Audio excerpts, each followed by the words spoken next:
Economy और green growth किया है। इसके जरिए 2047 तक भारत को विकसित बनाने की तैयारी है।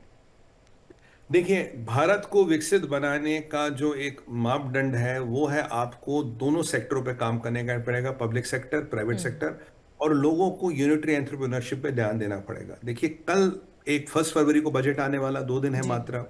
तो निर्मला जी जब बजट देंगी तो उसमें एक बड़ी रूपरेखा समझ आएगी कि आगे करना क्या है। बट विकसित भारत अचीव करने के लिए हमें करीब करीब 8% के हिसाब से ग्रो करना पड़ेगा। सरकार का दामन छोड़ना पड़ेगा, प्राइवेट सेक्टर को आना पड़ेगा, स्टार्टअप्स को आना पड़ेगा, यूनिटरी एंटरप्रेन्योरशिप पे ध्यान देना पड़ेगा।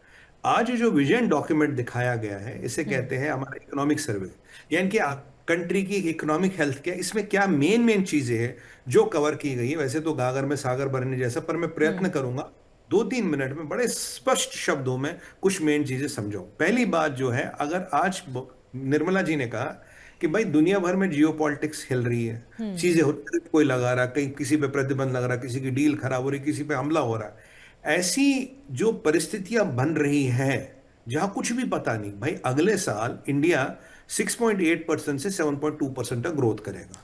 यानी कि जो बिग दुनिया की बड़ी इकोनॉमी है उसमें हाईएस्ट ग्रोइंग इकोनॉमी का टैग भारत बरकरार बनाता रहेगा। 7-7.5% का ग्रोथ जबरदस्त होता है, और 8% आप करेंगे एवरेज तो आप विकसित भारत पहुंच जाएंगे। और कुछ टाइम बाद फिर 8% करना बड़ा आसान हो जाता है। पहली बात उन्होंने ये कहा, डोमेस्टिक मैन्युफैक्चरिंग पे ध्यान देना है। डोमेस्टिक मैन्युफैक्चरिंग बड़ा इंपॉर्टेंट एस्पेक्ट है, ये हमारे उद्यमी भाई समझो, उस पर ध्यान देना, क्योंकि अल्टीमेटली नींव वही डलेगी।